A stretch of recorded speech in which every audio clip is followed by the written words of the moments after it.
Allison Rosen.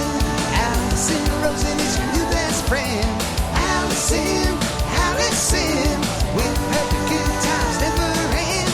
Allison Rosen, doing the wavy pencil dance again. Allison Rosen, Allison's your new best friend. Hey everyone. Hi. Hello. Welcome to another exciting episode of Allison Rosen is your new best friend.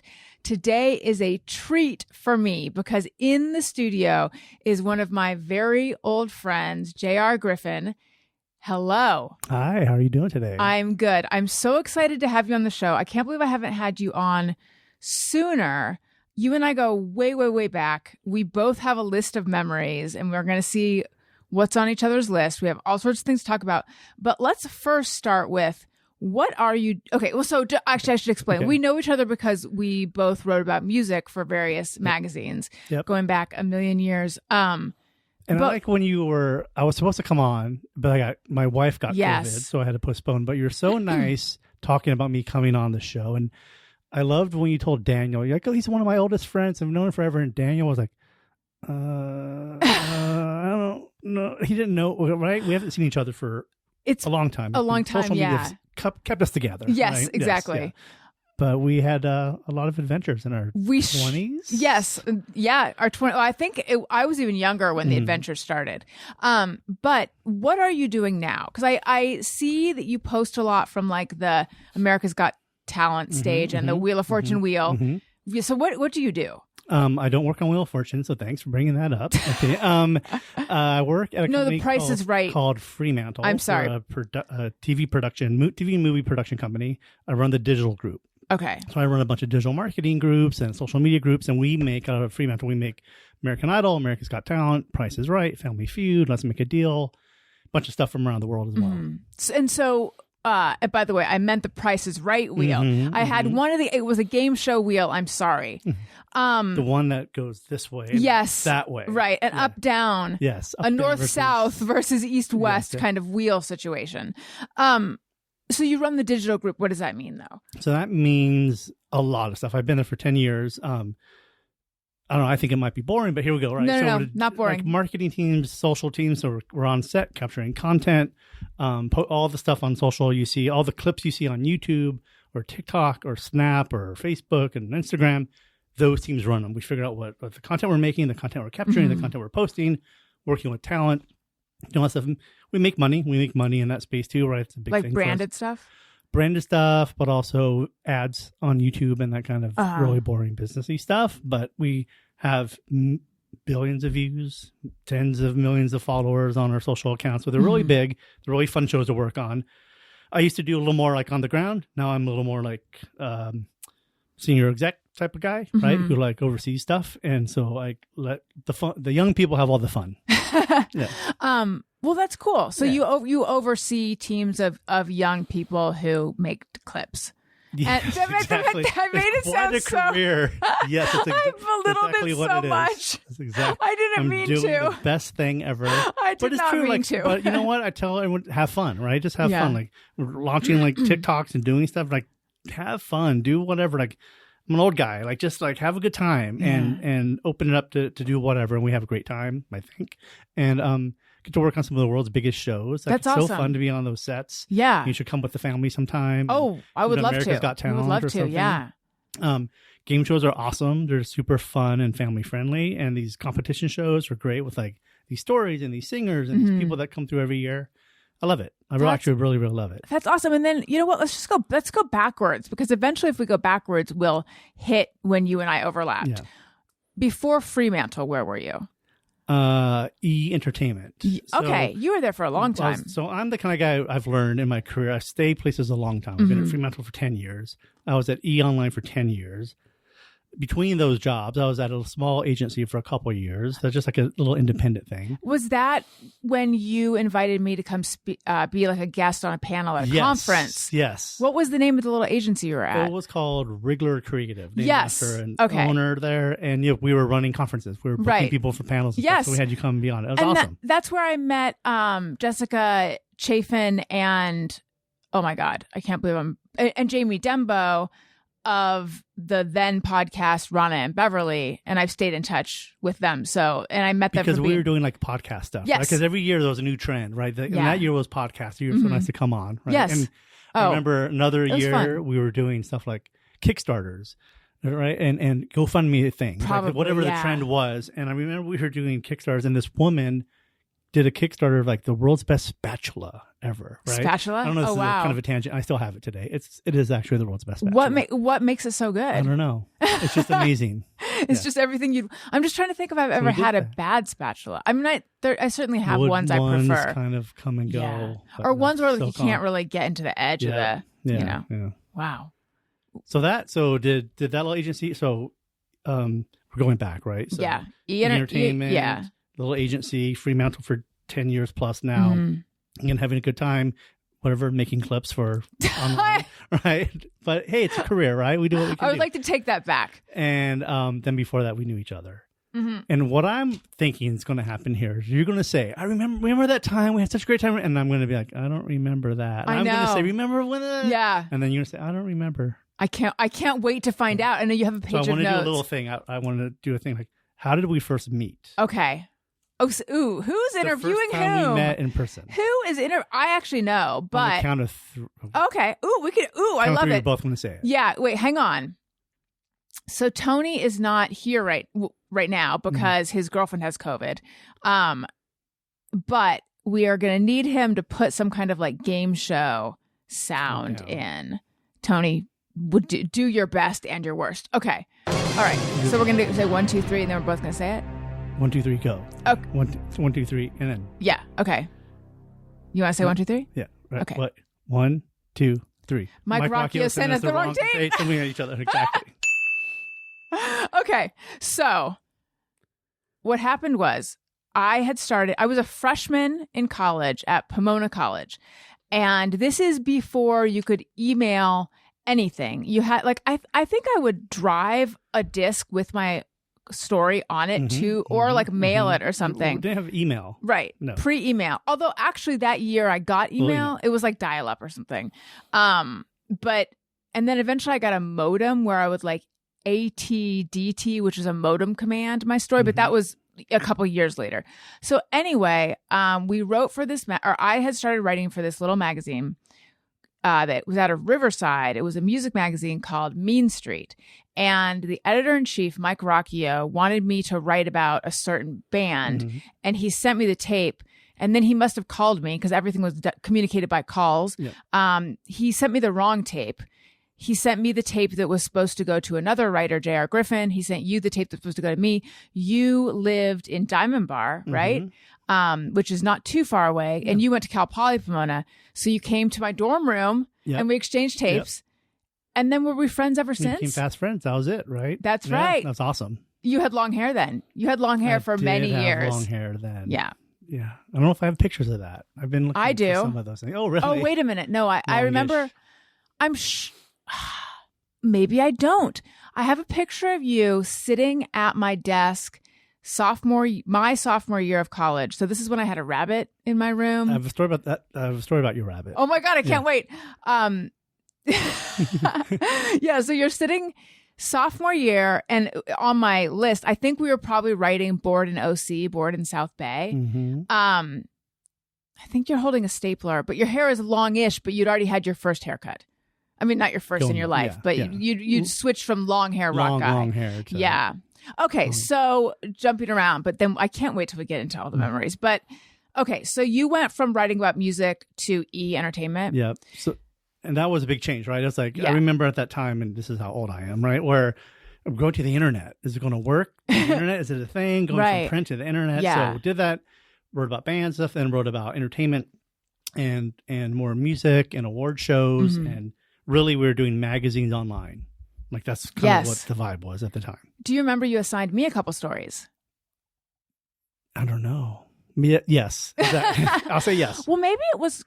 What's I her must name? have. Kristen? Album review was it? Yeah, Kristen. The TV writer. Yes, Kristen. Maybe she's the one. Maybe via you. No, I don't. I know I interacted with her about a sort of timely story. At this point, do you know where I'm going with it? No, I don't The remember. Apprentice. Oh. It was an ooh, Apprentice ooh. premiere or finale. Wow. It was the Kwame season. Mhm. And there was an reporter who was doing like on-air stuff. And then I was there to do the interviews for the online write-up. But I think Kristen was writing it up. But she I was a TV person. Yes. Kristen, now her last name is DeSantos. Oh, I was got going to say like married. Lasanti or something. Yeah. Yeah. No, well, you're right though. Was it like a Vidi? Not Vidi. I don't know. I feel like it had a V before that. Her name? Yeah. Veach. It was Veach. That sounds right. Yeah. Okay. So I was doing the interviews for the online stuff, and one of the people who was interviewed was the president-elect. And I have been spending time thinking, should I try to find that tape or find the transcript? I probably have it somewhere. And then I'm like, no, well, it's about The Apprentice or whatever, you know. And then I like in my half awake moments, I'm like, but what if like there's something crazy on there? What if I'm sitting on the news story of the century? And Daniel tweets it, right? And it's out there. Do you have that stuff? I don't think I have any of that stuff. I had microcassettes, I had things, I had transcriptions on computers. They have since gone away because it was before the cloud. Right. This is many computers ago. Mm-hmm. And I also had a different email address then, I think. And I had AOL for many years. And I can't get my... I have an AOL story. Oh my God. You do? I think this is you, right? So I'm jumping around a little bit. But, yeah. I think it was you who... When we had AOL AIM, right? You all do the little funny names. I think this is me. I don't know if you probably talked about this. You said, you're like, oh, my AOL name is Love My Carpet. Yeah, it was in a dream. A day. It was in a dream. I had a dream. And it seemed like such a there was a carpet cleaner called Love My Carpet. And it seemed like such a clever name and so stupid that I chose it. Go on. And you're probably, the internet has been a dirty place since day one. And AOL. But I didn't know. AIM. And you're probably like. In a chat room. Right? Just ASL. Like bothered by guys who like, love my carpet. Oh my gosh. Right? Well, I had no idea what was going on, but I kept getting people saying like, oh my God, I love your name. I love your name. I love your name. And I thought, wow. So clever. Yeah. I was like, wow, you really can't express any strong emotion on the internet. And then this guy was like, I would treat your carpet so well. I would never put my shoes on it. Oh, no. I'm like, okay. Oh, I'm like, okay, this is weird. How old are you at this time? I think I was probably 21. But you know me, I was young. Yeah, I was young and innocent. And then he's like, I have an idea. How about I choke my chicken while you love your carpet? And I said, oh my God, I think there's been a misunderstanding. And then I logged off and changed my name. There's been a misunderstanding with the internet. I'm off. I'm gone. I was remember so you horrified. Saying it for I had it for like 2 days and got so much attention. Attention. But I didn't realize until the choke my chicken what was happening. Like, okay. Yes, that happened. So, right. So I don't can't get into my AOL stuff. And I think that's where it was. Maybe I had switched to Gmail you still though. Have access to AOL stuff? Some people still, no, I can't, I don't, Okay. but some people do. Wow. People who still have It still exists. AOL address. Yeah, it does. Huh. People who still have AOL addresses, I think have the history. So anyway, I have a lot of old cassette tapes. I don't have a way to play them anymore, but I have kept those. Like all my old interviews are somewhere, but the actual transcripts, which would be better to have, I don't know where they are. Yeah. I haven't been a good archivist of my life. You have some paper. Yeah. I haven't been. Clips. We used to clip out articles. Yeah, because when you're looking for other jobs, you're like, I need to send in my clips. Yeah. Right. So you clip them out and put them in little plastic sleeves and send them mail off to people. And before you do that, though, I always had to go to Kinko's, my least favorite place. I hate it. That was like my least favorite part of being a writer was that thing where it's time to send my clips around and then going to Kinko's and having to make a bunch of. Did you hate it like I did? I have a special hate for Kinko's. I don't mind Kinko's so much. I actually went to Kinko's the other day to make copies, and it actually worked out really well. Like you put your little money in, and you do your thing, and I had to make copies. I'm aghast. I'm aghast. But it's not Kinko's anymore. It's FedEx, right? FedEx. Oh, right. They merged. Oh yeah, and I don't mind going to the FedEx place, so maybe I wouldn't mind going to Kinko's, but I think I would. Why were you making copies? Why not just really boring stuff. Run them off at your office? We have a really horrible printer at home. Okay. And it does like goofy stuff, and I had some like formal documents. I had to make sure they were printed out really nice. Yes, so I understand. I had to get it done at FedEx. Right, top tier. Yeah. So that was one of my e-online stories. And then my other one, I interviewed the Gastineau girls. Oh, the Gastineau girls are supposed to be so huge. You right? assigned that for sure. They were supposed to be bigger than they were friends with the Kardashians. Yeah. It was Brittany Gastineau, who's the daughter, and her mother, who had gone out with show. Yeah. Her mom was the ex of was it John Gotti? It was some big mafia guy. New York-y type. Yeah. Maybe not John Gotti. I can't remember. But it also has a Trump connection because they lived in Trump Tower, and I went and interviewed them there. And yes, that was your show. And that was the first time I realized how scripted, for lack of a better word, those shows are, because you guys had sent me here's the arc of the whole season, and I was like, they already know what's gonna. You make them do stuff, right? Yeah. So it's like their personality, and then I always laugh because every season on those kind of early reality shows, we're going camping because it's kind of add it in. I know, right? Let's make something happen. Yes. Okay, by the 4th episode, they're camping. Right. We're all gonna get jobs at a zoo or something. Yeah. So the decision to leave E and go to, I guess, the agency. What was that like? This is boring career stuff. I don't know. So, I need to be caught up.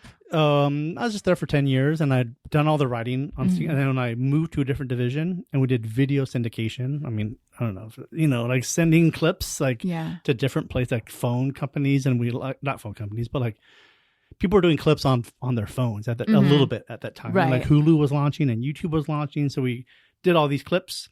And I have a big career in clips, right? Yeah. My entire career is clips, right? So syndicating clips, video clips, making that stuff happen for 5 years. And then I was there for 10 years.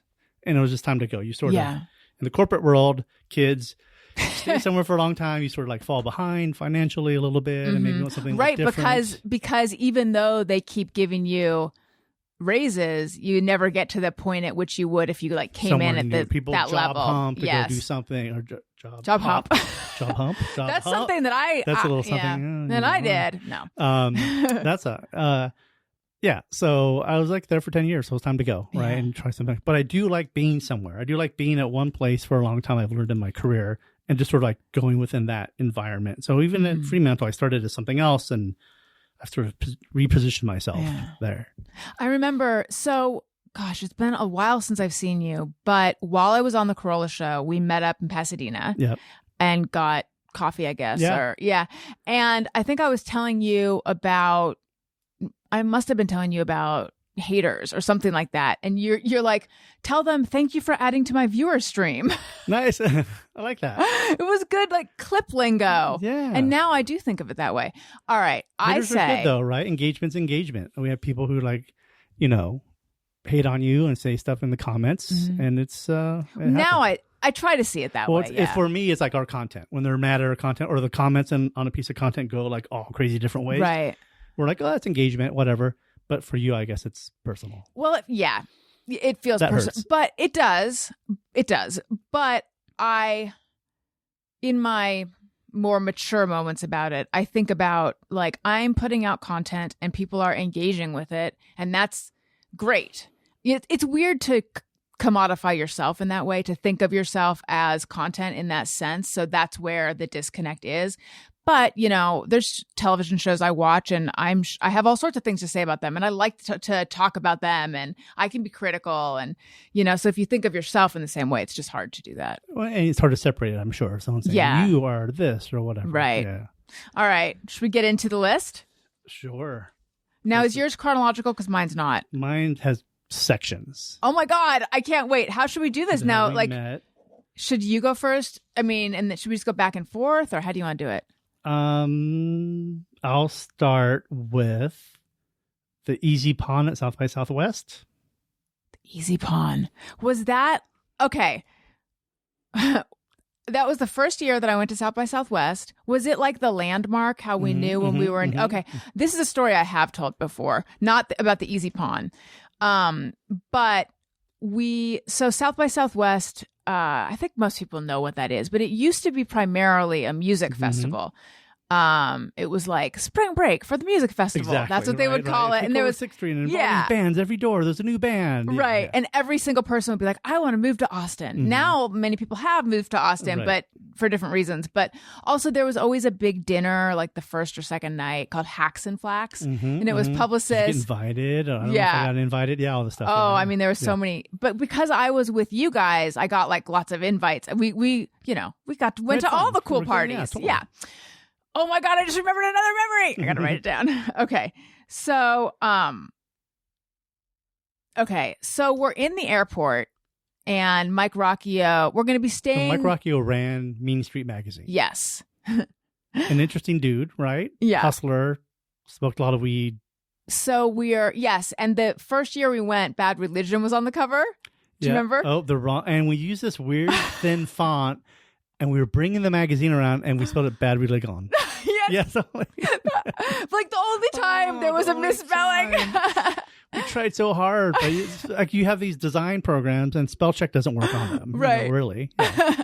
So we're in the airport, and Mike Rocchio is sort of like laughing and, just talking about his friend Ed, whose house we're going to be staying at. And he's like, that guy has been on fire one too many times. Yes. And I thought he meant this guy has like partied too much or like, woo, lit it all too up. much. Yeah. Literally, Ed was a burn victim, but multiple times had been on fire. Like he looked really cool.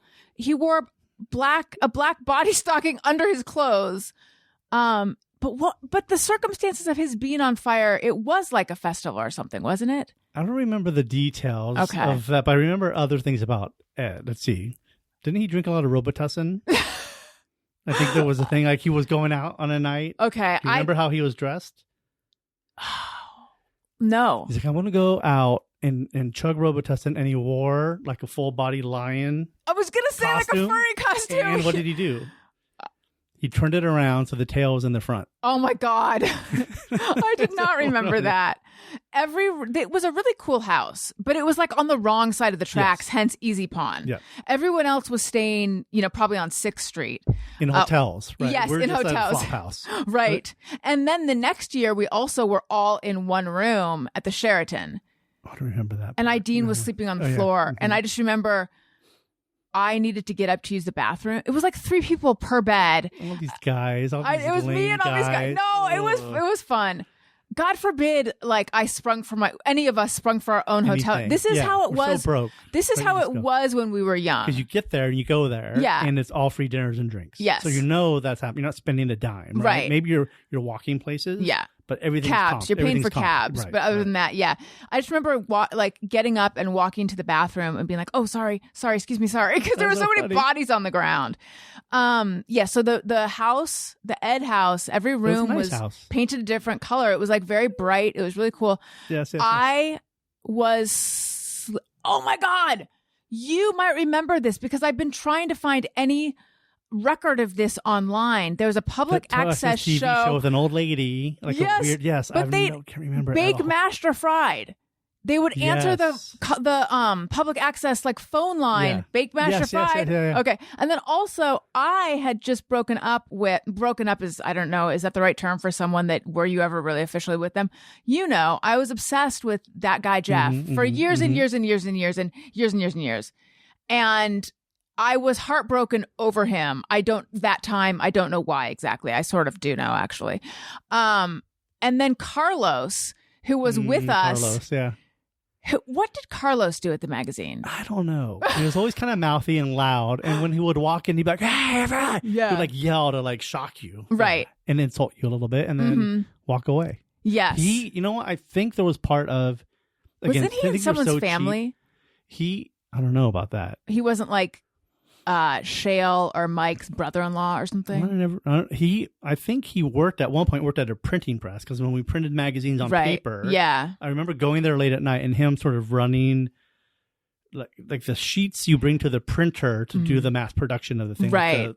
He was on the production side somehow. But I felt like we were doing it illegally. Like it was late at night and he worked there and he kind of snuck in after hours and did it and then finished the magazine somewhere else. So I don't know. He was always hustling. Yes.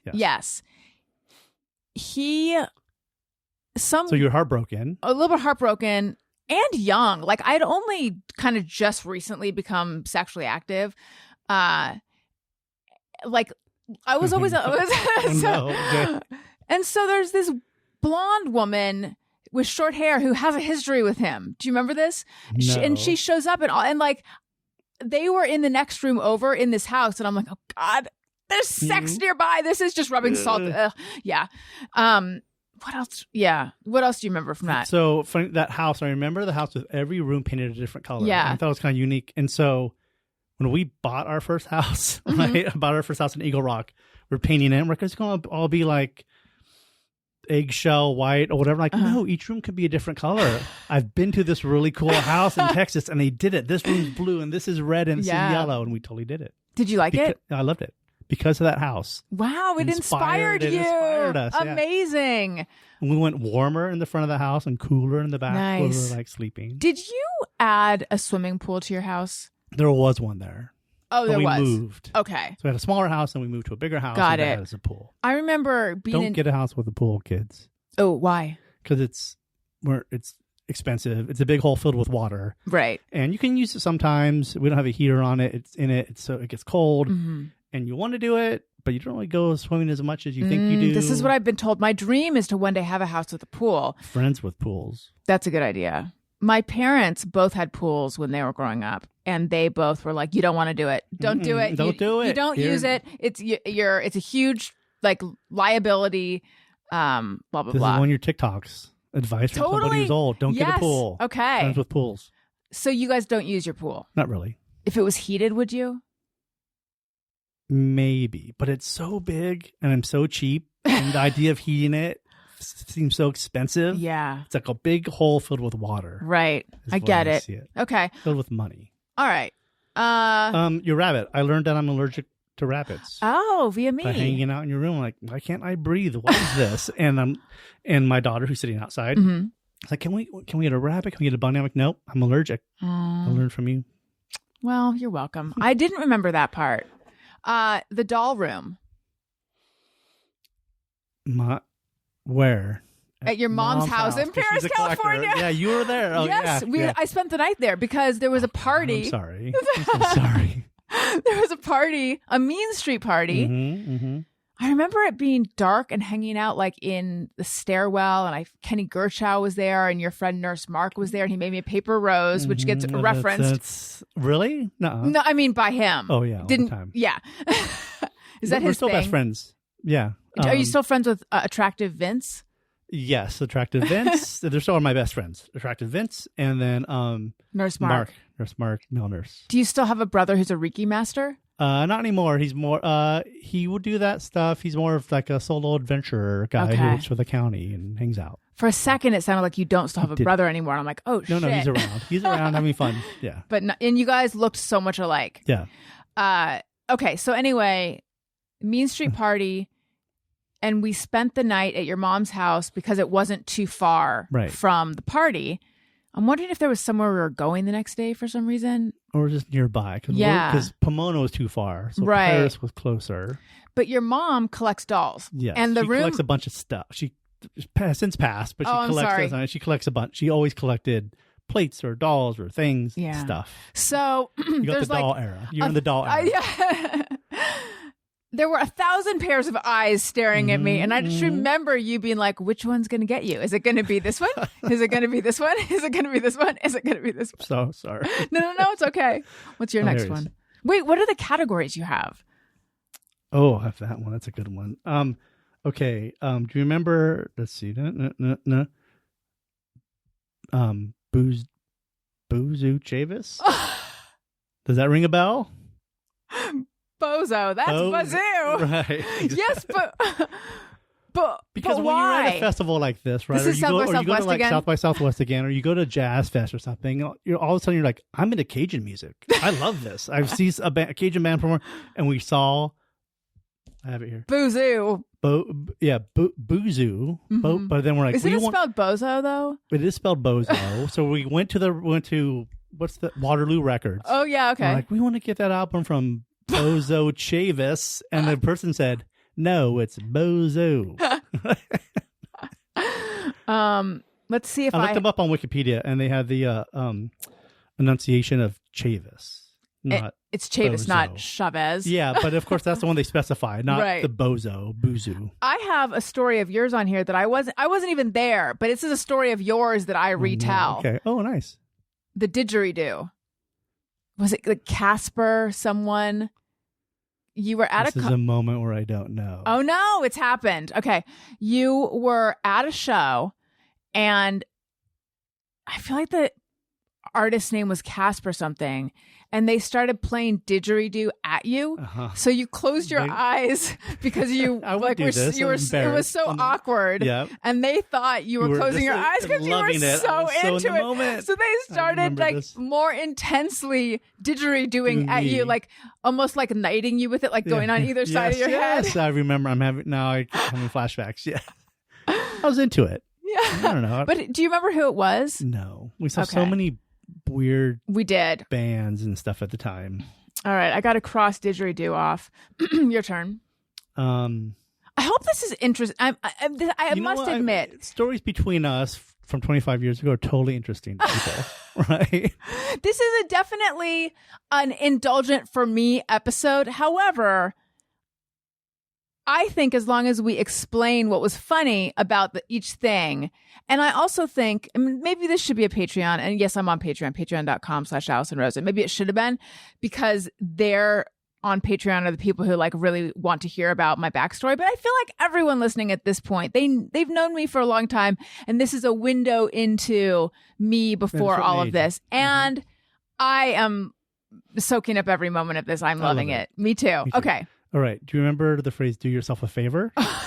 It's you have it on down? It's my on the list. Yeah. Oh boy. I mean, this happened in enough. It was nice. You were being nice. This happened, I think, or maybe it was referred to a number of different locations, but I think the first time it happened, you and a girl that you were dating then were at the Stag Bar in Costa Mesa. And I had what listeners know I form a sweat stash, a sweat mustache. You've always had them. I don't know. I guess you have always had them. Yeah. And it was hot. It was hot. We're in a club, a bar. Yes, and I was probably wearing like a coat, and you're like, Allison, do yourself a favor, and you wiped your upper lip. But we began referring to it a lot. Do yourself a favor. Okay, I have one that's somewhat similar. The Weak Gazelle. Oh. Do you remember that?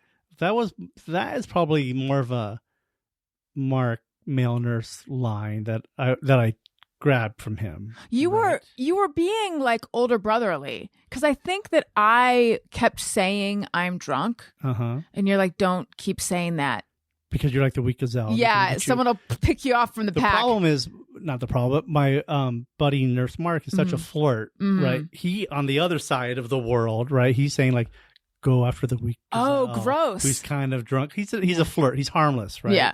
But he would go after the Weak Gazelle. So then I said, don't be the Weak Gazelle. Yeah, you saw me weak gazelling. Yeah. Right. That's when I learned about that. Ladies, be careful out there. Yeah.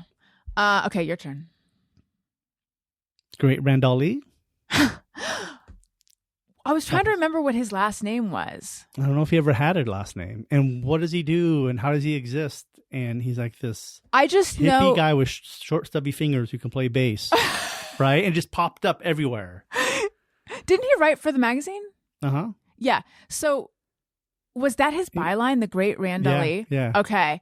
So this guy Randy, short, kind of rotund guy with long curly dark hair. Hippie, like a full on. He would wear like a chambray shirt unbuttoned down to his navel. And one thing I always knew about him, I don't actually have it confirmed, but I believe he'd had a nose job. Interesting. Which seems unusual for someone as crunchy and earthy as him. But then there's also a rumor that his parents were rich. Well, they were able to get him a nose job, clearly. He's sort of like Jack Black before Jack Black. Yes. Kind of, that kind of character. And he had a laugh, like, huh? Yeah. A high little laugh.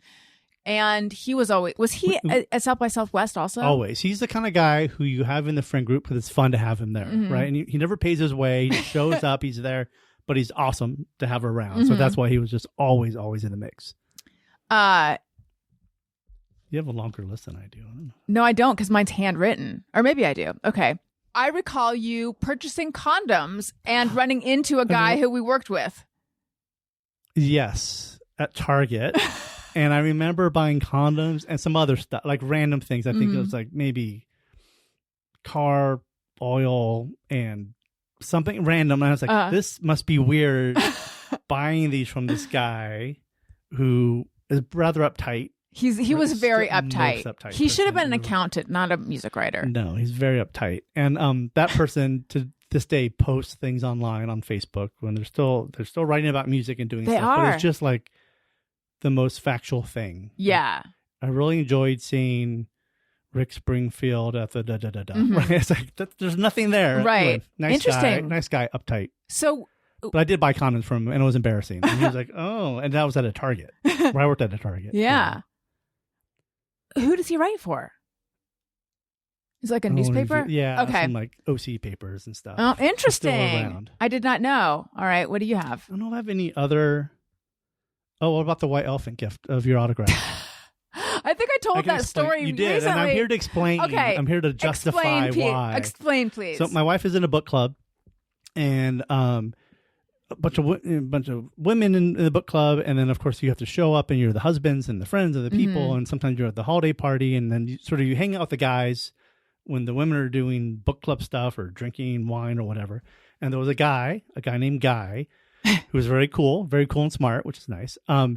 Said he loved you on the Adam Carolla show, and maybe your other podcast too. I forget how long you've been doing your this podcast for. Yeah, I mean, it's overlap. I doubt if he knew me from the Adam Carolla show, then he probably didn't know me from Allison Rosen's Your New Best Friend when I was doing it in New York as a streaming internet show. Podcast. That's right. Well, I guess some people had before my podcast. There were some podcasts, but it wasn't like it is now. And then I brought it back as a podcast in 2012. So this could have been right in that zone. So I'm here to tell you. He asked, he's like, she's so smart and she's amazing. Aw, and then I was happy to brag that I knew you. I'm like, I'm dropping names here. I'm like, oh, Allison, I know her. We go way back. We used to hang out in Texas together. And then there was a white elephant gift exchange for the book club, and all the husbands have to come too. So what do? I know you brought it up on your podcast, right? Was he making fun of me? White elephant gift should be like silly and stupid. I have a thing where I like getting a white elephant gift for someone very specific. Yes, that makes sense. That they really, really, really want, and no one else in the room cares about it, but this one person does care about it, and so that's why I did it. I got your autograph for photos, and I put in, and then he didn't show up. Who got the gift? I have no idea. Like, thanks. Maybe his wife took them, or maybe they didn't exchange afterwards. That's really funny. That's funny. So it was not insulting to you. It was like right. It was, I don't know. Not insulting. Amazing. It was amazing to me. All right. Do you recall going to Edom? No. Emerging artists in tech and music? No. In Las Vegas. And I made us drive out a day early so that we could see a particular band. Do you remember? Real Big Fish. No, I don't know. The Bacon Brothers. The Bacon Brothers. Great show, though. I enjoyed the Bacon Brothers. It's Kevin Bacon and his brother Michael. They're pretty good. Yes. And then Yami and Paula from the Angoras came out and stayed with us. We had like some kind of like a suite at, I don't know what hotel, not an expensive hotel in Vegas. The Edom was held at the Desert Inn, I think. There's like so it was not at all as fun as South by Southwest. I don't even recall what bands played. And Randy was there too. The great Randolph was there too. Yeah, his real name was Randy. Yeah. Great Randolph, yeah. And I know that we joked about like, we took a bite of, Edom. We took a bite of the music industry and it was rotten or something. But we also made a poop chart. Oh. Do you remember this? I don't remember the poop I'm chart. kind of surprised. I mean, I'm I've been happy you participated in it. I might have been the driver behind it. Like, I have enjoyed talking about scatological things always, but I'm a little bit surprised that I was that comfortable with this chart with you. And I don't know who else participated, but I guess we were all constipated. And we made a chart, and it was like, we drew little pictures from like little like balls of poop to like a healthy stool to it looked like the Bristol chart, if you're familiar with that. And then we would like check off where we were on the chart. I feel so bad for you hanging out with these loser guys. Well, there were women there. I mean, I feel like I think you and I were behind the poop chart. It wasn't, in no way did I feel like, God, why are they doing this in front of me or anything? I think I made the chart. What's up with Angoras? Well, so reunion? We had a reunion at Sketchfest in 2020 because it was like January 2020. And then, so it was right before the pandemic. I did my podcast there. And the Angoras reunited, and it was so much fun. That's awesome. It was so much fun. And then we were like, let's do this again. And we haven't. But Tim, our drummer, lives in Portland and plays drums and works at, I think he still works at the Crystal Ballroom, which is a concert venue up there. Paula is in Seattle, and she is in a band still. And then Yami is down in Orange County still. And she actually plays... There's this a bunch of my friends are in this group called the Barstow Boys. They're all like, do you remember the band Smile? Mm-hmm. Oh yeah. It's some Smile guys, and they're all amazing musicians. But Barstow Boys like does covers of hair band songs and stuff.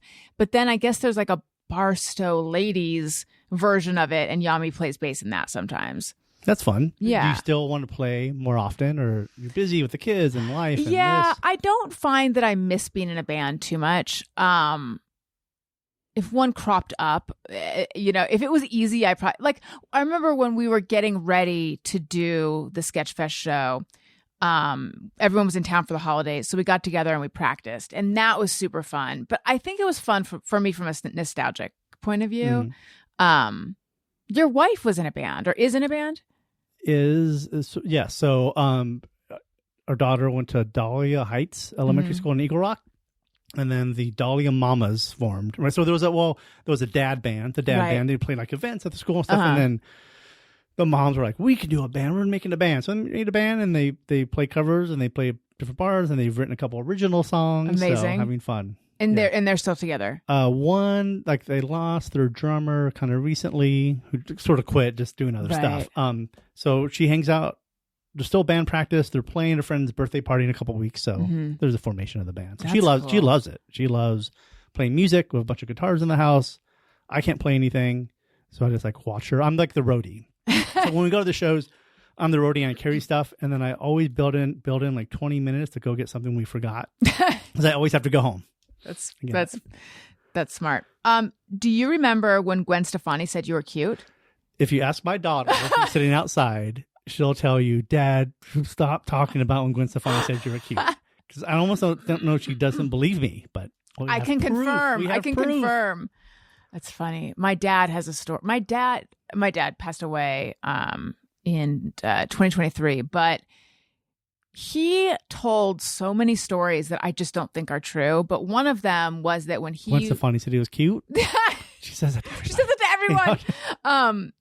He was on a cruise ship, and Salvador Dali was on the same ship. And I was like, oh, please, Dad. Yeah. Okay. But then his sister confirmed. So that actually was. So it's similar to the... Yeah. Right. So we were backstage, because we're fancy, at, I think it was Board in OC or Board in South Bay. Those concerts were the precursor to the Warped Tour. Yep. It was like the first year the Warped Tour was called Board in OC, Board in South Bay. They were at the Olympic Velodrome. Board in OC was supposed to be in Orange County, but for some reason they like shut it down and had to move to the Olympic Velodrome. We were backstage, and I don't know why we were talking to Gwen, though. I think she must have maybe she knew you. We were like friendly, right? Because of the magazine was like all about No Doubt, and they gave us records, and that band was just friends of ours, right? And I even, another one of my stories, like I have like 6 stories in my life, but one of them is Tony Canal, the bass player, was like a reference on a job. Oh, for you? My resume. Oh, that's cool. Yeah. He and Yami went on a date. Yeah. He was a nice dude. Right? They're all nice, right? They were cool. Like, they were nice. People ask, like, when you interview bands, did you like, tell us wild stories. I don't know if I had wild stories with the bands. It's more like that. It was like not a job, but a little more like structured. Yes. When you talk to somebody, you'd yeah. be surprised how many people you talk to on the phone. Yes. Yeah. And don't The hang out phoner. Phoners. with. A phoner. I'll do something in person. Like, no, sorry, it's got to be a phoner. Wait, they would say that, or you would say The that? publicist would Okay, say, yeah. oh, yeah. I'm like, how about we hang out for the afternoon? Like, no, how about a 15-minute phoner? Exactly. Like, okay. I remember interviewing Killing Joke. Are they an Australian band? And there was another writer, a guy named, I think his name was Ray. Like, we had to interview, we did not write for the same magazine, but we had to interview him together. It was like a miniature press conference. Like on the phone together. And get the same No, this was actually in person, like at the label. Yeah. But still, okay. Board and OC, we already talked about that. But we wrote a story about it. It was like us. It was just our conversation. We just recorded our conversation, but it was like written. I remember somebody had done that for another magazine, like Raygun magazine. Raygun, probably, or something, and we're like, oh, it's so cool. Raygun's so cool. Oh my God. I can't read their fonts. It's so can't cool. read it. That's upside down. It's too tiny. And someone did like a audio history, but made it like the interview was like, there wasn't an interview, but they just sort of told it as a story. And I'm like, we should do that. Yeah. Let's do that. Right? And we did. I think we did it for amazing. a couple of them. Well, here's what's We crazy. were really good. I think it was really funny. I think we had running jokes. I can't remember what they are, but I'm sure I know we had them. I remember sitting there and like writing it with you and laughing at that desk, at my sophomore year in college desk. I don't know why I was on eBay looking. I was trying to, I know, because I was telling a story that involved Axcess magazine and Michael Madsen, and I was trying to find the cover to see if he ever was on the cover. And then I saw a bunch of like Axcess magazines on eBay. Axcess magazines for sale on eBay. And then I was like, I wonder if some of these other magazines are there. And there's some Mean Streets on eBay. Are you selling them? No, I gave, I'll tell you about it. I gave them all away. Like when I left, we had one. So also on that day when we had CDs and stuff, they all fit perfectly in those plastic U.S. postal crates. That handle. That filled with every edition of Mean Street. Oh, wow. And I kind of gave them away. It to the new editor when I left. Well, some issue, there's like a close-up picture on our board and OC board in South Bay. I couldn't magnify enough to get in, but I'm like, oh my God. And you don't want to spend $4.95 to get it from eBay. With shipping plus $6. Come on, really, yeah. Come on now. I feel like I probably have that issue at my parents' house because I still have a bunch of issues and a bunch of Axcess magazines and like old sassy magazines and a lot of old stuff that I should go through at some point. I saw somebody post some of them like on Instagram, like some covers and some stuff. I'm like, is Mike Rocchio, what's he doing? Is he scanning these in and putting them on Instagram? But somebody was doing some of that. Like it'd be nice to see those again. Yeah. Wait, was that your story about the fact that you gave them to the new editor, or was there more to that? It's gone. That's it. No more story. It's gone. That's it. All right. Do you remember the V boat? Is this? Do you want to not talk about that? Explain the V boat. Let's see if I know it. I think I know what it is. You were dating a woman. You do have a wife and a child now, so happily married. So what I've always done in life is I always embrace the moment I am in life, right? Would you like to embrace it and not talk about the V-boat? No, we can. Okay. But like at that era, that's what you do. You date and do stuff. And then I'm dating my wife. I loved it. Now we're happily married and I have a teenage daughter. And we have a good time and we do stuff. Like when she was younger, we'd go to Disneyland together and now we go to concerts together with my daughter. So in those dating days, I was into it. Mm-hmm. Yeah, I know. And it's for that reason that I'm not bringing up a specific story that involves a wooden box you found from the lease days. Oh. I got to tell you that one off air. Off the air. So the V-boat, for some reason, was what you or this woman referred to as what she's in. She's in the V-boat. And this is when I was dating that guy that I was obsessed with. And we were at a party. Is that somebody being a virgin? Yes. Okay. Oh, I thought, sorry, I said it as if you knew. Yes. Yeah. Can I say her name? Do you remember her name? Does not say her name. Okay. So-and-so in the V-boat. And it was like Laura. You also had discovered Men Are From Mars, Women Are From Venus, and you turned me on to that. That woman was in the V-boat. Is that her? Yes. Yeah. That's what I'm talking about. Yeah. Because you were like, maybe I was talking to you about like, oh, and then he said this, and then this happened, and then and you were explaining that like guys go into the cave. Yeah. So here's what happened. This woman I dated who was in the V-boat and virgin always, right? And and I don't think my daughter knows the story, but my wife knows the story. That she was a virgin when we started dating, and she was a virgin when we ended dating, right? And then we went to Europe together. Oh, I don't think I knew that. We went to Europe together, and she was a virgin when we went to Europe, and a virgin when we came home from Europe. But when we broke up, I woke up from my house in front of our house, and she left a note, and she left a copy of Men Are From Women, Men Are From Mars, Women Are From Venus. Thank you. And it had all this stuff in the letter, like all this sort of metaphors and things I didn't quite get. And I was like, well, she gave me this book. I'm going to read it and I'm going to figure it out. So I read the book, and I've taken a lot of good life lessons. I know, you turned me onto it. Yeah. But so it's solid. It was a birthday party. Guys go in the cave. They do go in the cave. Let them go. And men are like rubber bands. You got to let them stretch out of the way. Like women, don't push them too far. Like let them go, and then they'll snap right back. That's right. They're ready. That's right. That's it. I think it was Laura Morgan and some other publicists were having a big joint birthday party. You were there with her. I was there with Jeff and Dave Leon. Oh, and Dave Leon. Yeah, and I forget what, but she's like, "It's okay. JR told me, I know, that I was a virgin." And I'm like, "Oh, I'm not anymore." As of like one day before or something. It's just a weird time of life and a weird rite of passage. I hung out with a lot of female publicists back in the day. And again, luckily my wife was like, I think you listen to them and they talk to you. And I learned from the book. Yeah. The book, it helps. Yeah. Did you ever date any of the publicists or have crushes on them or anything? I had crushes on them. Who? For sure. Maybe you don't want to say. I don't want to say. Okay. Do you remember the fun scale? I do remember the fun scale. Right. What do you remember? I vaguely remember it, so you'll remember more. But you're being negative fun right now, right? Like you're taking my fun away, or making it go up.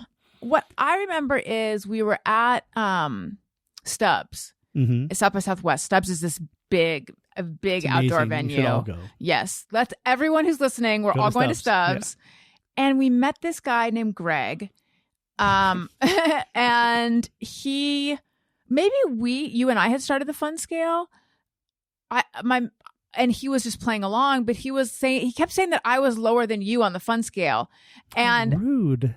Thank you, JR. Rude. And I was like, you're just joking around though, right? And I don't think he was. I don't know. Ideen was there too. Are you still in touch with Ideen? So Ideen was the editor. Wait, was Ideen the editor? He was like a cool guy, right? Designed stuff, and he was like the coolest writer. Like hung out with the Beastie Boys and all this cool stuff. I don't hang out with him. He lives in Northern California, right? And he writes for the San Francisco Chronicle. Yeah. But I said that Mike Rocchio was the editor in chief, but was Ideen the editor in chief? No, Mike was. Mike was, but I think Ideen had sort of like the editorial voice of it all. Yeah, and designed it for a while remotely, and he was like the coolest. Do you remember going to a Far Side show at Pomona College? Mm-hmm. Because I barely remember that. Barely. Because we were so stoned. It's not a good story. I just barely remember I remember you talked about the Pomona. I dropped this nugget the other day. Pomona College, where they filmed the exterior scene of Facts of Life. Yes. And you know how much I love... Yeah, you know how much I love Facts of Life. And so it's crazy that I ended up going to Eastland, but I didn't know. I just found out when I was there. That was pretty cool for me. What else do you remember about visiting me at Pomona? I remember being allergic to your rabbit. I remember living in Pomona, and there's those train tracks that separate Pomona and Claremont. So I was like, oh, it's the other side of the train tracks here, like in Pomona. I don't know what else I remember about going. I saw like the Irish Rovers or some there's always Irish Rovers on college campuses. There's always like touring stuff, right? And so I think some like old Irish band singing, but I don't think we did that together. I think that was with somebody else. You came to my college and hung out with somebody else. Yeah, I can't believe it. Wow, I know. Rude. Rude. And there was that record store in Claremont. Rhino. That was the coolest place. And that had Mean Street and BAM. BAM. We wanted to take out BAM. That's right. Now, listeners know Greg Heller, who used to be a regular on the Thursday show and just came back recently. He wrote for BAM. Oh, nice. Mm-hmm. We wanted to take them out. Yeah, they're like they were the a LA competition. one, and we were like Inland Empire. Yeah. Yeah. I remember realizing that Pomona College was in the Inland Empire. And I was like, what? I didn't know that. No, the border of the Inland Empire. Yeah. No one knows it. Did you grow up in Diamond Bar? No, I grew up sort of in Long Beach, but then Riverside. Okay. So I'll tell everyone I was born in Long Beach because it sounds cool. That's Snoop like Dogg. I say I was born in Oakland. Yeah. Never lived there, really. You grew up in Riverside. Yeah. Yeah. So interviewing bands, like I don't remember wild stories, right? It was all sort of formal, right? Because people are like, "Oh, was it crazy?" And like, it wasn't crazy. It was just sort of fun. It was fun. Yeah. Like, what were the most fun things? I think the most fun things were broke, right? So it's like free dinners and drinks, and you can walk into a club, always being for a on free the show and know a bunch of people. Yeah, in there. and always being on the list, and that the kind of access and stuff, and just like meeting stars. So not all of them, but some of them were stars. Some of them, and yeah, those were fun days. I'm trying to think if anything like wild happened while I was interviewing a band or anything. No, I don't. I'm sure I have some stories, but it's always sort of just like, hey, just hanging out, you do your thing, and they do their thing, and right. Sometimes they're nervous about it all and whatever, but yeah. Yeah. Do you ever do? What am I trying to ask? What I'm trying to ask is, did you continue doing interviews past the cassette era? Because I for a little while was interviewing people for Bon Appetit magazine, and I'm like, well, how do I do this now? Because in the old days, you would like hook up. There was a device to record phone calls. And then David Wild, who wrote for Rolling Stone for years and has gone on to like write for award shows and stuff. He's been on my show. He's like, I just use voice memos or voice notes that I just record on my Apple phone. Like it never messes up. And so I would put them on speakerphone and just record that way. And it did work really well. I always had like little, like the latest technology, but a thing that plugs into a phone and kind of bypasses it and goes into the headset. Right. And then there was a thing at one point, I think I had something like a suction cup. Yes. Like an old phone, like the little icon on your iPhone of a phone, like that kind of a thing. And you suction the cup on it and it records it. Yes. Yeah. Yeah. I had both. And weirdly, the suction cup one, which was like less electronic, worked so well. Better. The best technology ever. It worked really well. But it had an electronic recorder for a while too. But I think I was always like, I'm more of a cassette guy. Yeah. Maybe a micro cassette guy too. I went to micro cassette as well. I mean, they're cute and they're little and they're portable, but the big one works really well too. What was I going to say? I was saying something about that. Oh yeah. And then the most tedious part of writing, transcribing. Right? So after a while, you don't transcribe the whole thing. Like when you're young, I always did. I did. I always did the whole thing. I was thorough. I always speed through to the fun stuff. That's smart, actually. There are so many now services that will transcribe for you. But for me, it was in the transcribing and listening to how they said this or that the story started coming together in my mind. I would be writing it as I'm transcribing. And then you sort of remember what you interviewed them about, and then you sort of put that piece and you're like, all right, sort of start moving it around. Right. How did you write stuff? Was it always like, oh, I have a great lead, I have a great line to kick it off, or I just went through helping my daughter do her college essay. Oh yeah. So we sat down and we talked about how do you write something when you have nothing and she's nervous about it. What do you do? So sometimes you start with a great line or the end. Yeah. Or if you're stuck, you just sort of write something in the middle and just force it, right? And then you kind of build. Figure it out, yeah. With writing about music, so I would transcribe. I would always take notes, while I was interviewing them, and then I'd have a tape recorder or whatever it was. And then I would come home and actually, I didn't do it right away unless I had to. Transcribe it, print it all out, and then go through... Go to Kinko's, print it out. Go through the transcript and underline quotes that I knew I wanted to use. So tedious. And I always wanted to at least be able to sleep on it before I wrote it, because I felt like, the magic happens subconsciously. So if I couldn't, then, I felt like I lost something. then, yeah, I would just sort of like a lead would just kind of come to me. But I also am famous. I'm famous for this, JR. They know that everyone knows this about me. Oftentimes I would have like 3 different leads because I couldn't figure out which one I wanted. And then I would sort of kind of add to each one. And then eventually it's like, oh, this one's not working. And so I would kind of write like 3 versions at once. And then, I mean, I don't know that if I is ever tedious. did that. Multiple leads. I think I would get married to one. That's like, good. This is amazing. Yeah, it's good.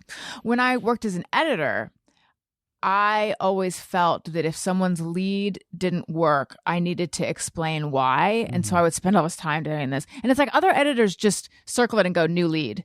Oh my God.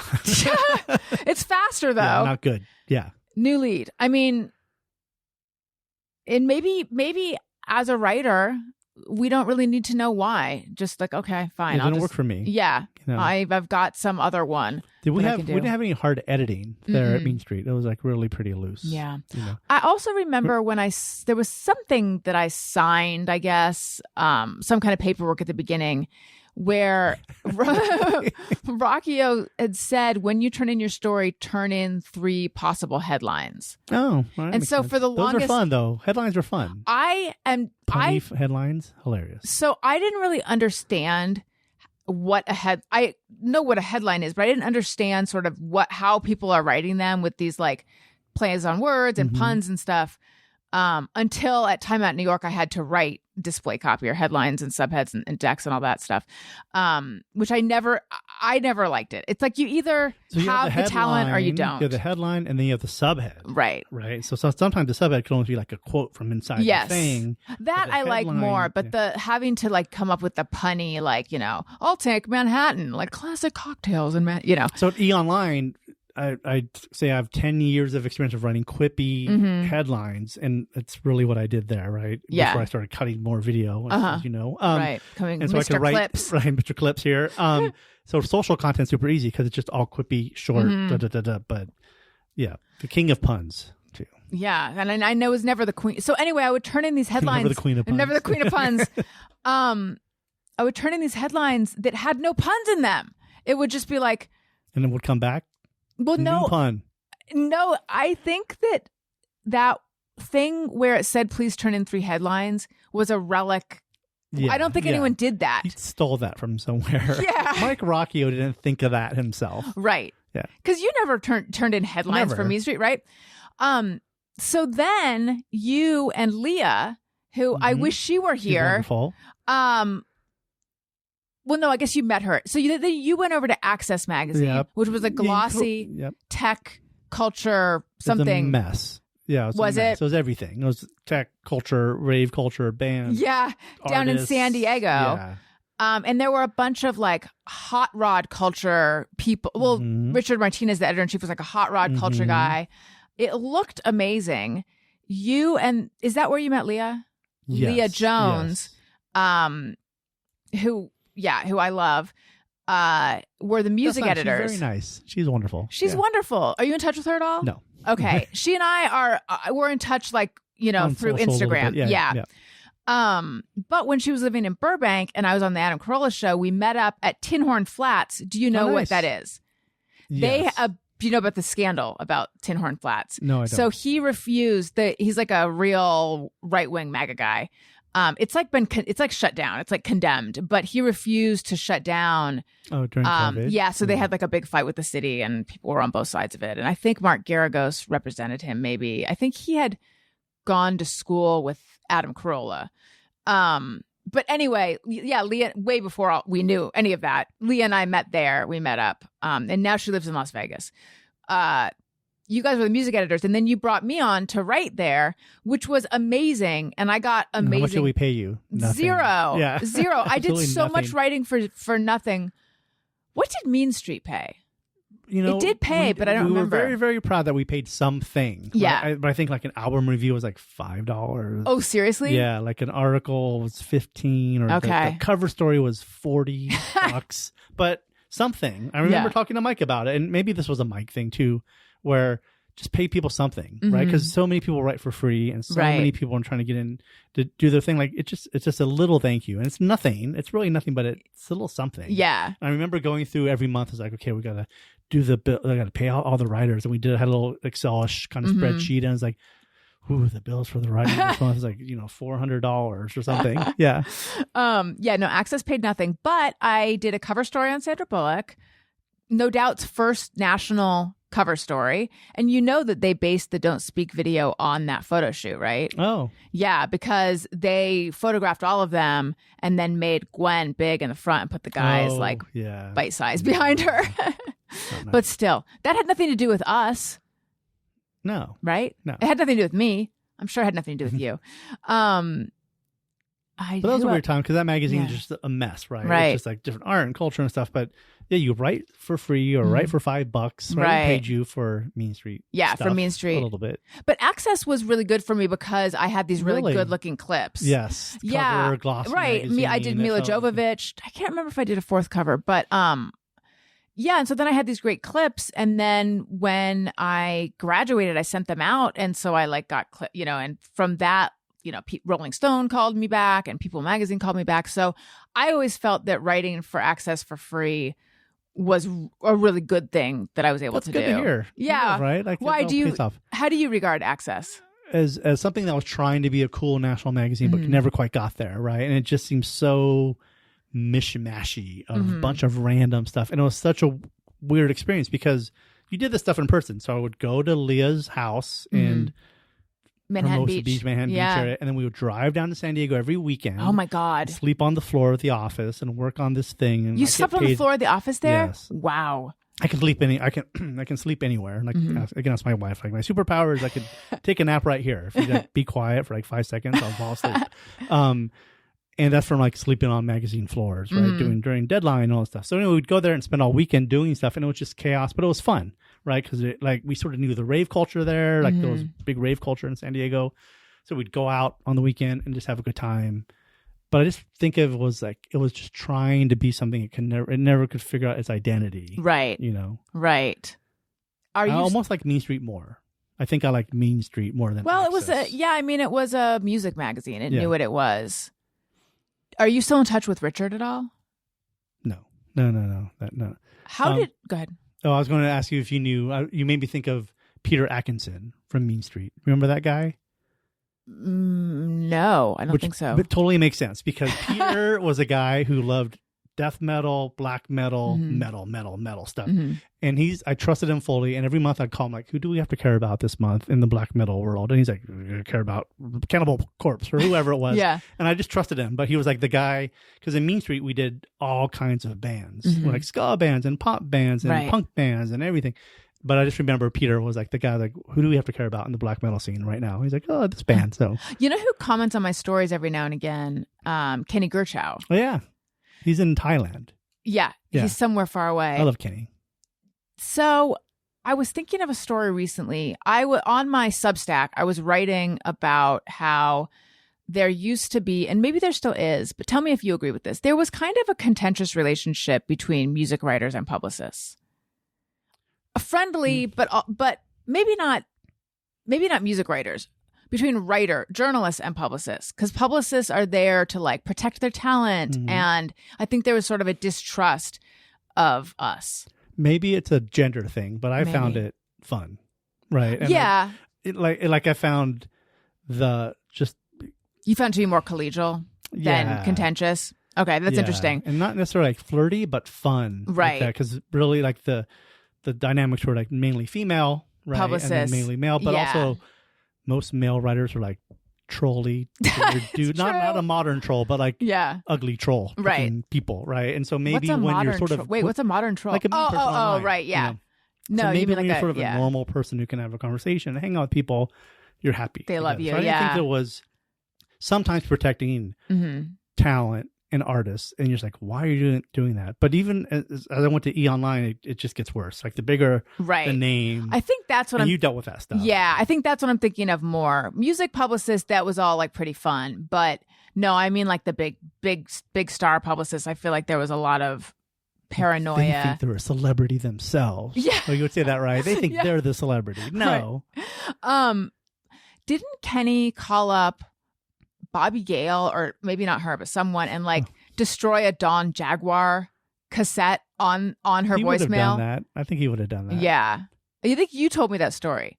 I don't know who Dawn Jaguar is anymore, but I just could see him like, I hate that band or whatever. And a story that I think of time and time again. How did you get involved with Axcess?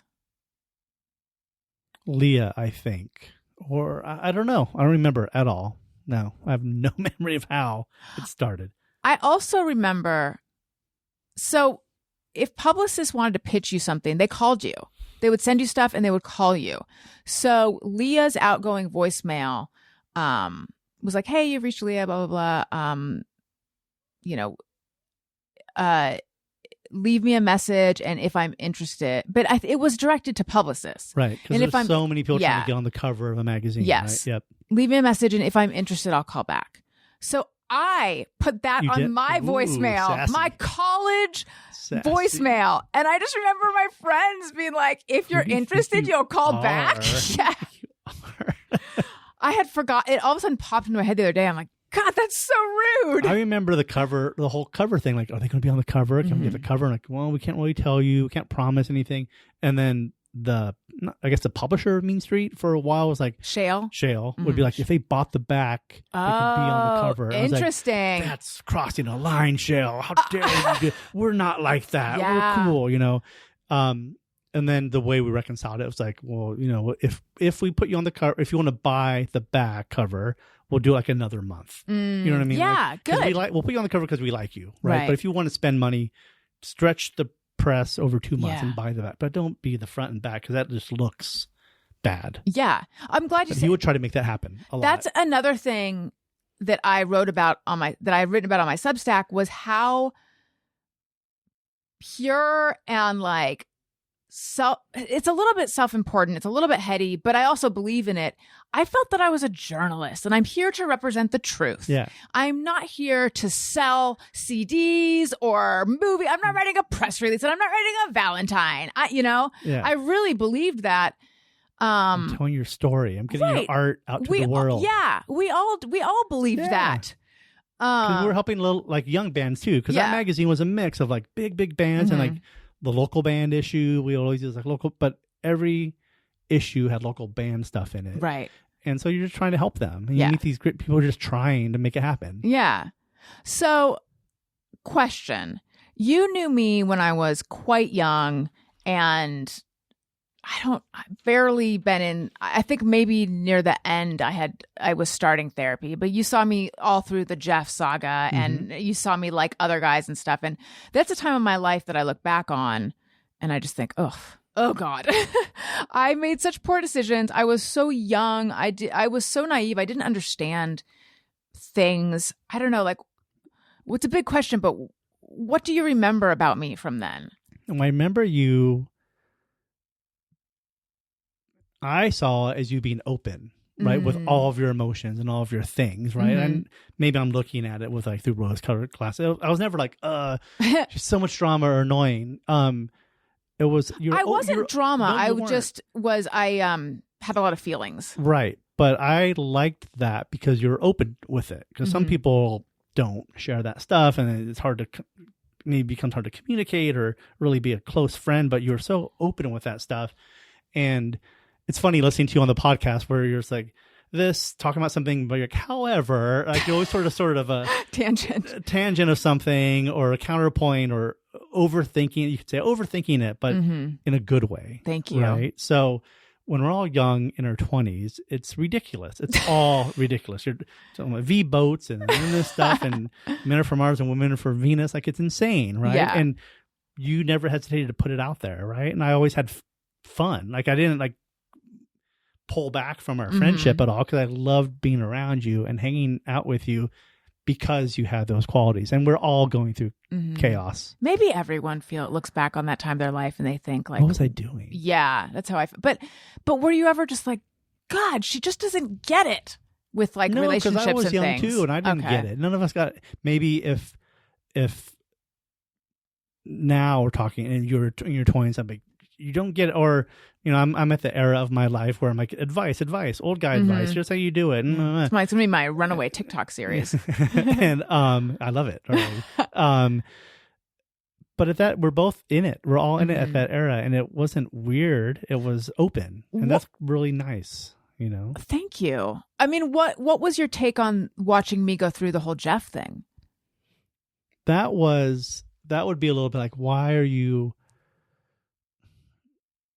in it? Why aren't you letting yourself out of it? Right. Yeah. And we've all done that. Like, I've dated people and like, I should be out of this thing, or I'm heartbroken and right. And you're deep in it. I don't know. I don't know if I would have pulled myself out of that situation any differently, you know, but I don't know. You're in it. I never felt like, gosh, stop talking about it or just figure it out. Like, it was never that. Okay. So you're just in it. It was tough. Yeah. Right? And I think first of all, I've talked about this on the show. Fuck him, right? Or whatever. I don't, you know, there were so many back then. There were so many guys where it was like, fuck that guy and fuck that guy and fuck that guy. And looking back, I don't think that they were bad people. I'm sure I could think of a few where I'm like, oh yeah, that guy probably had a personality disorder. But for the most part, I think that I didn't understand how dating works. So I would hook up with someone and think like, oh, they really like me. And it's like, there's kind of, if someone really likes you, they behave in a different way toward you. And you learn that later. You learn it. Yeah. That being said, I think he genuinely had affection for me, but I don't think he ever wanted it to be anything serious. But I was confused because he did repeatedly come around and call me and pay attention to me, but not you're going to be my girlfriend attention. But I didn't understand that. Guys are the worst. And then once I slept with him, even though I didn't think this is my precious virginity, you know, I actually, on some level, of course, did think that. And then I think once that happened, I was like really hooked. Because that's tied to it. Having sex. Yeah, it makes it. To the emotional. Well, then it made me so vulnerable. It's like, I need this guy to still like me. You know, I was not popular with guys. Like, I've talked about that before. So I think that I definitely, it's kind of cliche, but a guy who paid attention to me and was interested in me, like, done. I'm yours. I will now be obsessed with you, especially if it's someone who's attractive and charismatic. Having, living through life and having nieces and friends, female friends, like, it's almost like these, if you say you didn't have confidence at that time, they sort of seek you out. Well, I was a bit of an emotional weak gazelle. You, seek you out. Yeah. But so for our friendship, right? Yeah. That goes so far back, Daniel doesn't even remember it. He doesn't even you reference it. I loved hanging out with you. Me too. Fun. Like, you know, we have fun. Like, I don't know. It was always fun. I don't think there was never a bad memory. There was never a like, I don't want to be around this person. Right. We became fast friends and there was nothing bad about it. And that's so awesome. Right. Yeah. You can have this time of your life where you're just like, we did this stuff and that was cool. And sometimes even some of my friends, I'm like, God, they're a little too much. I can just be with them for a little bit, or I have to kind of keep them in a certain container because it's a little too whatever. Never with you. It was always fun. Yeah. Yeah, I agree. I remember also sort of marveling at, by the way, what's occurring to me as we're talking now is that we need to hang out more. This is a terrible error that we haven't very been. Close. I mean, 5 minutes from my work. Amazing. Yeah. Okay. Your work on Wheel of Fortune. Yes, so, exactly. The other wheel. I would marvel at the fact that you were really kind of my most enduring friendship, because we were still friends, you know, after college. And because I always, like, my college friends, I thought these are going to be my friends for life.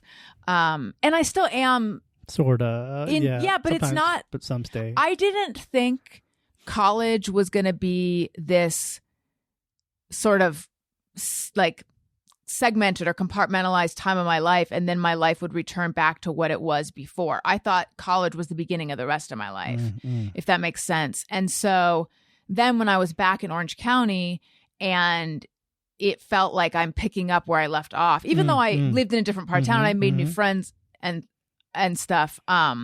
But you were kind of a constant through so many different phases of my life.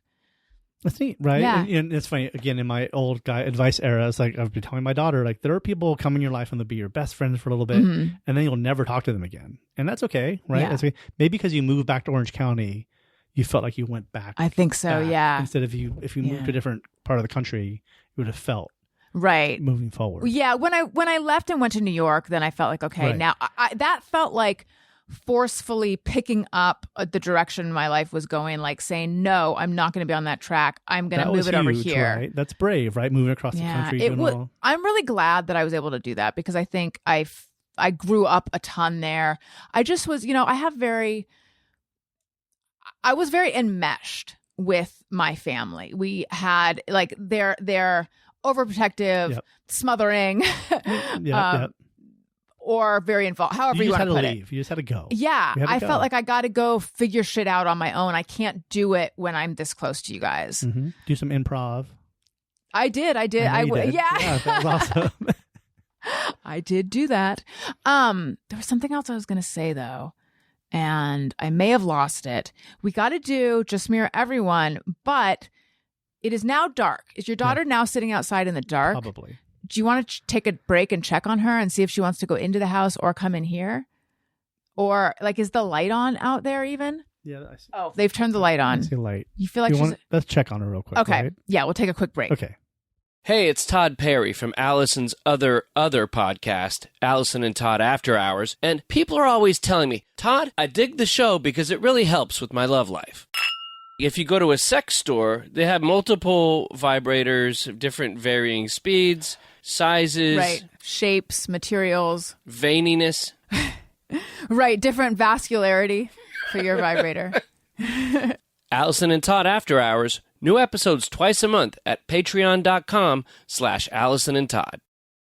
Did we see Rammstein together? Yes. Okay. Maybe I've seen them, but I think guess- I was with you. I just had this guest on, Mario Adrian, who's a comedian, retired model, German, and he mentioned them, and I'm like, I think I've seen them, and he was surprised I even knew who they were. Do you know? Did they open for someone or close for someone? Or I think they're the kind of band you go see because you see them, because there's this whole like they shoot fire, they shoot a Right. flaming arrow during a certain song, and it's all sort of like cheesy pyrotechnics. Yeah. It's like they don't really shoot a flaming arrow; it's like on a string, and it kind of goes over the audience. right. But we saw them. I think And, it was. did we ever go to Gwar together? You remember No, Gwar? I don't think I remember Gwar. I remember well. making jokes about Gwar when I worked at a record store.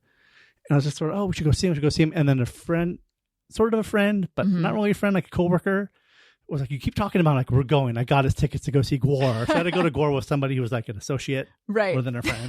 We had a good time. I remember, I think it was shortly after college, because I actually remember, I think, having that thought of like, this is one of my most enduring friendships, while we were maybe walking out of wherever we saw them. But it was like a big place with like turnstiles, similar to like a baseball stadium or something. I think it was outside. Yeah, but where would that have been? What concert venue could that have been?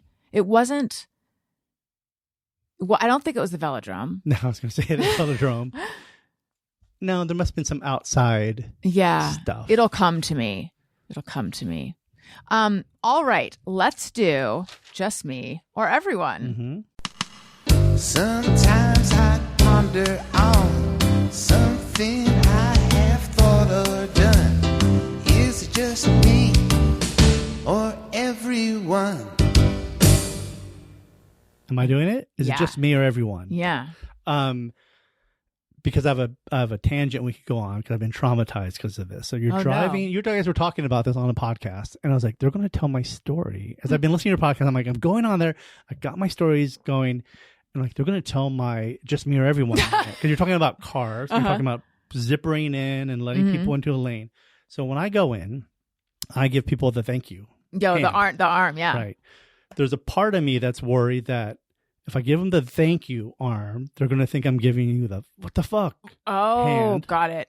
And if Shoot your it's hand off? dusk. Okay. Well, yes. So again, ask my daughter. She's like, she says, Dad, you always say you're going to get shot driving.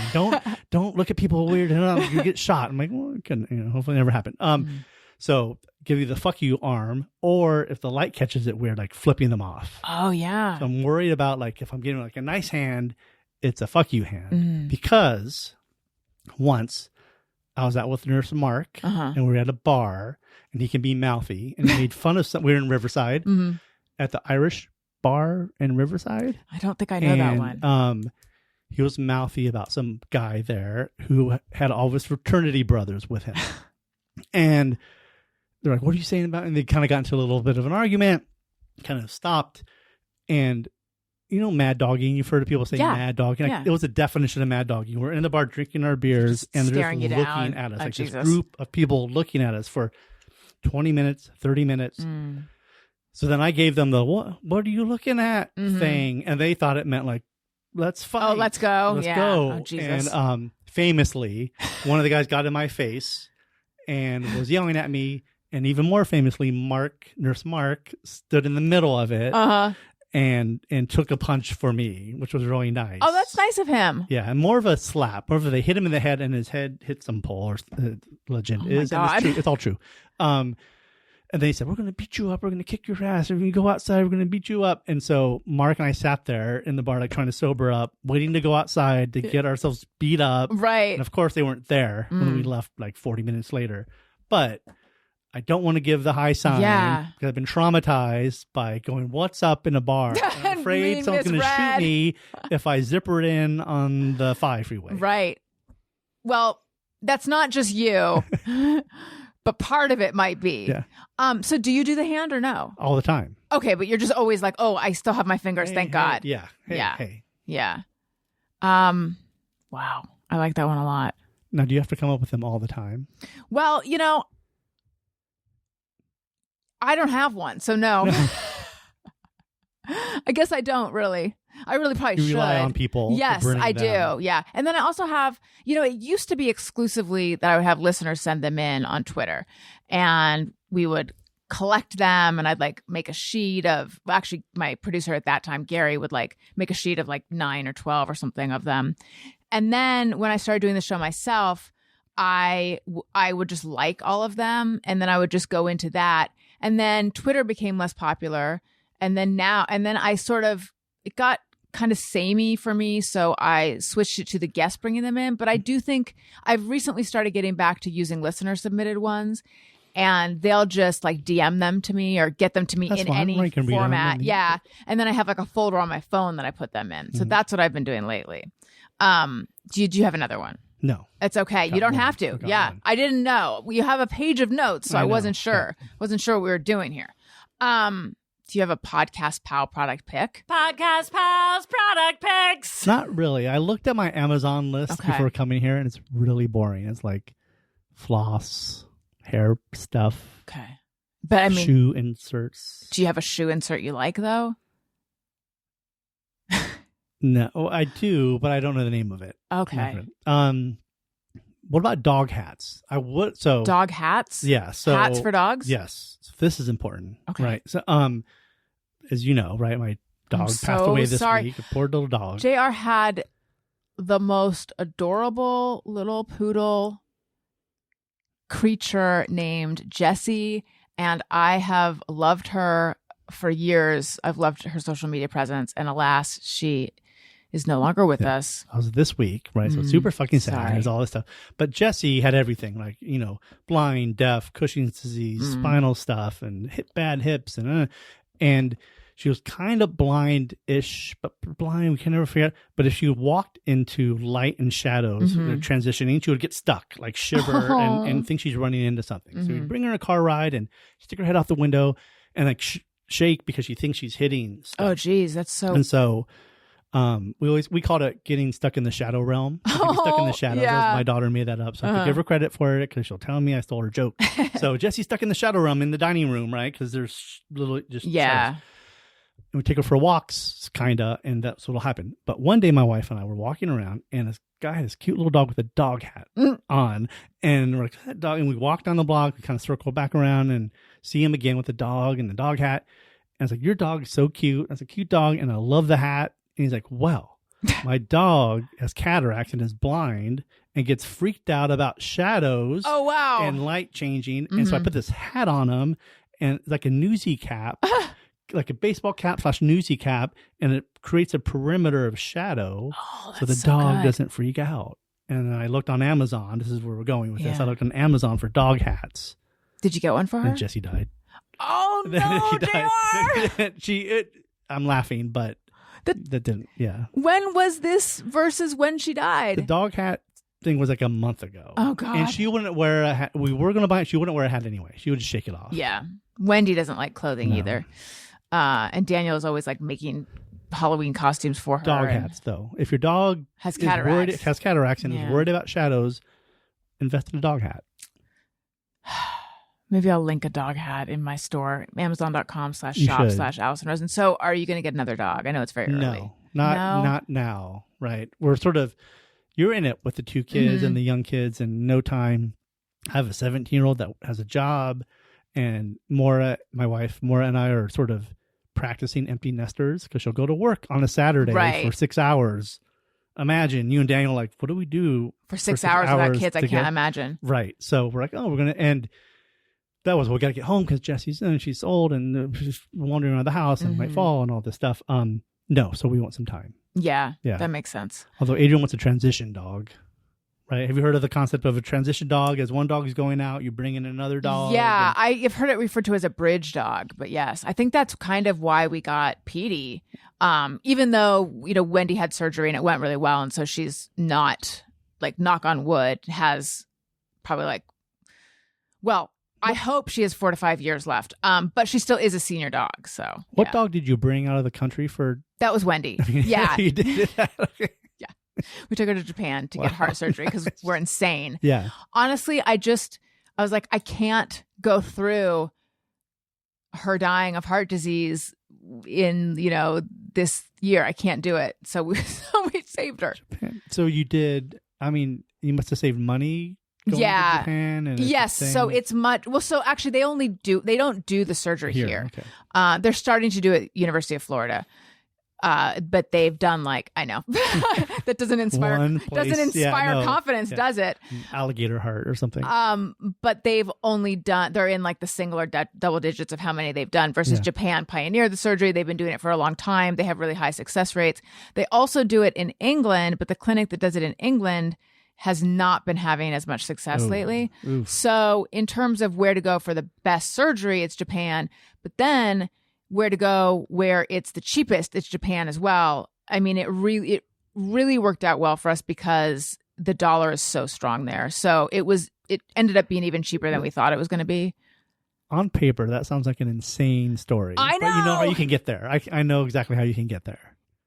It is insane. I feel insane about it. And especially now when she's because she's very vocal, so she'll be barking. I'm like, why do you shut up? Don't make me regret that we did this. We had, when Jessie, she really went south the last 6 weeks. And she'd be up at night and she slept in our bed because she's an adorable poodle. And she'd be up at night. And then Maura and I would make the joke, you're not making a good case for yourself for us to keep you alive. Yeah. With Wendy, there were a lot of times because it was so much work to get to Japan, and the planning of it. And there's you have to do a quarantine beforehand, which is not an actual quarantine, but you have to you have to send a blood sample, or you have to do a FOVN titer is what it's called, because they're a rabies-free country. So, there was just a ton of legwork. And all during that, if Wendy was being annoying, it's don't make us change our mind. And we're turning this plane right around. Yeah. Exactly. But we gotta end this, but I don't want to end on a sad note, but you were saying that you do have thoughts on how to decide when it's time. Oh, I do. No, it's hard, right? Yeah. This is our first family dog. And so you sort of look at the dog, and if we all knew when we were going to die, that's easier, right? I don't know. It was just so you think about how they get better. Will they get better? Will they not? No, it's just fucking sad, right? But have you put a dog down? Did you do it at home? Did you go somewhere else? We did it at home. Yeah, we only had a really horrendous experience with Oliver. That was our first dog. And he died tragically very young, and it all happened very fast. And it was sort of like under duress that we did put him down. And it was at the vet office. It was like, now I know a lot more about it, and I know what I would make sure could happen. So it was not peaceful in the way that that I expected it to be. So we've had one experience with it, and it was so bad that we decided to take our dog to Japan so we could avoid it. Yeah, again. But you had it at home. Our at home, and the woman who shows up is like a hippie, little gray hair. That's great. Like, it was all beautiful stuff. I know how we're going to end this. Okay. We're going to turn this around. So only you have a nickname for me. Yeah. Which is? Joe-Ro. Right. No one, again, podcast listeners, this is a 25-year-old joke between two people here that no one else, even my wife, doesn't know this joke, right? Yeah. So how did it come about? I remember. Do you remember? Yep. We were talking about when special characters don't transmit over email or over text. I don't think so, though. Probably email. And how it puts a little box where the special character is supposed to be. And how, like, in your name, instead of J period, R period, it would be Joe-Ro. Yes. And were we talking about using characters for names? I thought there was also, like, Beck did something like with an exclamation point at the end of an album. Maybe. I don't remember that part of it. Did we come up with one for you? Let's see if did you remember we? This. Oh, I feel like maybe we did, but it's lost to the sands of time in my memory. I recall that. Yes, Farbison. Farbison, but also like thing. I recall vaguely like Allison, and like we're gonna do Allison, and we're gonna do like a $sign or a percentage mark or something.